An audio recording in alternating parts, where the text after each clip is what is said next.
Hello and welcome to Uniwide Formations. In this video, we'll walk you through the online company formation application on our website, uniwide.co.uk, screen by screen, so you can register your UK company quickly and without mistakes. Once your application is submitted correctly and your ID checks are complete, your company can be live at Companies House in as little as 3 hours, although it can sometimes take longer. The key is getting the form right the first time. Small slip-ups, the wrong name ending, a missing SIC code, an address in the wrong jurisdiction, or a misunderstood PSC rule are exactly what causes rejections and delays. So let's go through each screen together. A quick note before we start. You'll see this registration form once you've chosen your company formation package, added any extra services, and completed payment. From that point, the whole application usually takes around 10 minutes. We send your details directly to Companies House, the UK's official registrar of companies, so accuracy really does matter. If you get stuck at any stage, you can reach our team by email, through online chat, or by phone. The first screen asks for your company name and type. Type the name you want, then click Check to confirm it's available. The system will flag any name that's already taken or too similar to an existing company. Make sure you include the correct name ending. For a private limited company, that's either limited or LTD. For a limited liability partnership, it's LLP. So if you want ABC Company as a limited company, you'd enter it as ABC Company Limited or ABC Company Ltd, with a space before the ending.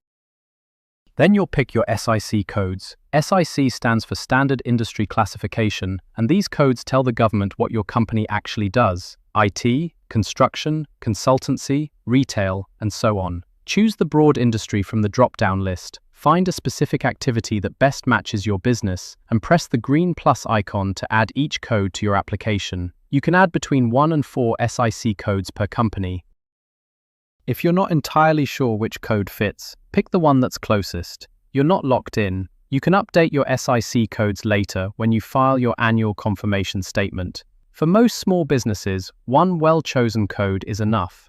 If your company genuinely operates across several activities, that's when adding 2, 3, or 4 codes makes sense.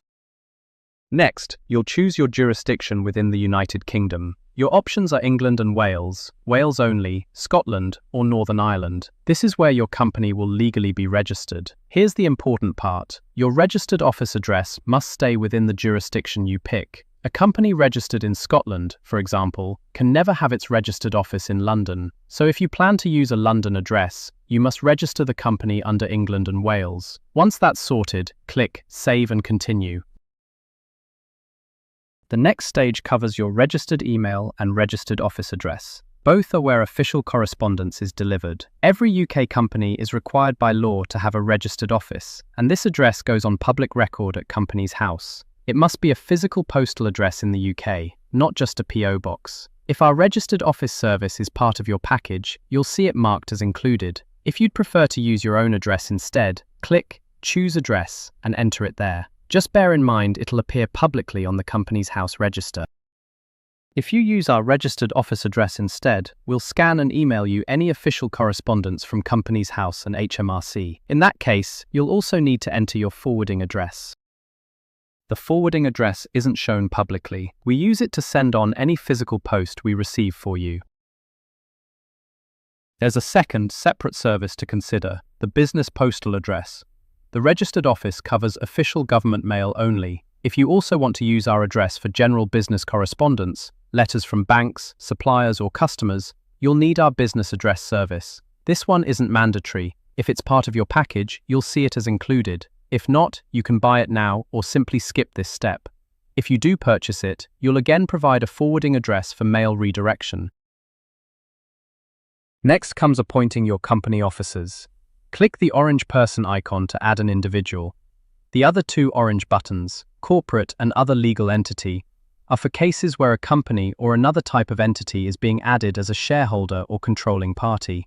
In practice, most of our clients simply add themselves as the director and shareholder, so the person icon is the one you'll click most often. A private UK company must have at least one director who's a natural person aged 16 or over, at least one shareholder, and at least one person with significant control, usually shortened to PSC. The same individual can hold all 3 roles. If you're setting up a company on your own, you'll appoint yourself as director, shareholder, and PSC on the same form, in the same entry.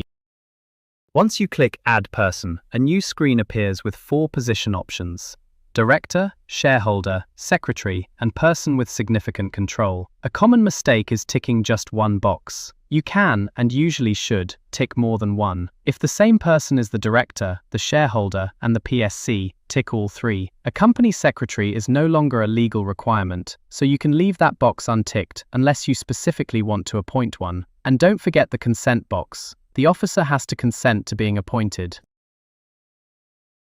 Let's pause on the PSC, because this is the one that catches people out. A person with significant control is anyone who ultimately controls more than 25% of the company, whether that's through shares, voting rights, or the power to appoint or remove directors. Every UK company must identify its PSCs and tell Companies House who they are. Failing to do this can be a criminal offence. So if you own more than a quarter of the shares, you are a PSC, and that box needs to be ticked.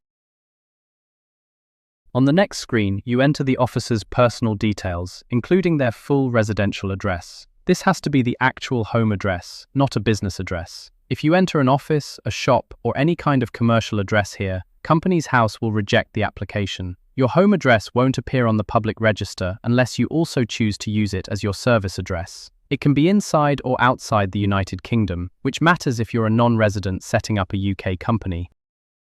You'll also see a field for a Personal Verification Code, or PVC. Companies House now requires all directors and PSCs to complete identity verification before a company can be formed. If you already have a verification code for this person, enter it here. If not, leave the field blank and complete verification later. You can verify directly through the free government service on gov.uk, or use our Companies House identity verification service, which you can add to your order at a later stage. After that comes the service address. This is different from both the residential address and the registered office. It's the correspondence address for each individual officer, used for their personal statutory mail from Companies House and HMRC. The service address does appear on the public record. You can use your home address, but many people prefer to keep that private, which is why we offer our director's service address as an option. It can be inside or outside the UK. If your incorporation package includes our service address, you'll see it marked as included. If you've purchased it, you'll still need to provide us with a forwarding address so we can redirect any letters to you. The forwarding address won't appear on the public register. If you've ticked the PSC box, a Nature of Control tab appears. You'll need to select from a drop-down menu the level of control that person holds. The 3 standard bands are more than 25% but no more than 50%, more than 50% but less than 75%, and 75% or more. If a single shareholder owns the entire company, you'd pick 75% or more for both share ownership and voting rights, and select Yes for the right to appoint or remove directors.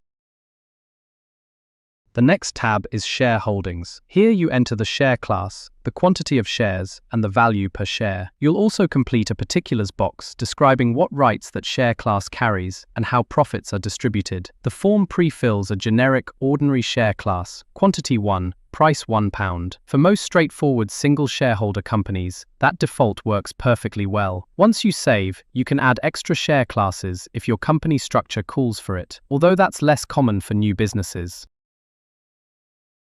On the following page, you review your appointments, share classes, and shareholdings. This is the moment to check everything carefully and, if needed, add another officer or shareholder. After that comes the Articles of Association. Around 99% of our clients choose the first option, our standard free version, suitable for most company types. If you have your own bespoke articles, drafted by a solicitor for example, you can upload them instead. Banking is next. You'll see a choice of business accounts, and we strongly recommend selecting one, even if you don't plan to open an account straight away. Adding a referral now helps speed things up later, and opening the account remains entirely at your discretion. We usually offer a choice across several banks and payment institutions, most with quick online applications. Once your company is formed, the chosen bank will normally contact you within 48 hours, by phone, email, or to arrange a meeting. The banks you'll see at this point are mostly high street names, such as Barclays or Lloyds, which focus on companies owned and managed by UK residents. If you're a non-resident, opening a business account is more demanding, but it's far from impossible. We've partnered with several payment institutions offering business accounts designed specifically for companies owned or managed by non-UK residents, and those options appear a little later in the application. After banking, you'll see business support options from our partners. The list changes over time, but it typically includes accounting software, card acquiring, and business insurance. Then come the optional extras. Some are included free depending on your package, others are available to purchase. Two worth flagging are the introduction to an accountant, a partnership with a firm that specialises in new businesses, and further banking options covering both UK residents and non-residents. You don't have to add any of these now. You can always add them later through your client portal. You'll then reach the review page. Go through every detail carefully: company name, SIC codes, officer details, addresses, shareholdings, and make sure everything is correct. Tick the legalities box to confirm your company's intentions are lawful. On the final page, because you've already paid for your package at the start, the amount due will normally be zero unless you've added extras along the way. Complete your KYC details and any other requested information to meet customer due diligence requirements, accept the terms, and press checkout. Your application is now with us. One of our customer service representatives will email you shortly for the ID checks required under UK regulations. Once we've approved your documents, we submit your application to Companies House. Incorporation can happen in as little as 3 hours, although you should allow up to 48 hours at busier times. You'll receive your certificate of incorporation and company documents by email as soon as your company is formed. Thank you for watching, and we look forward to forming your company with you.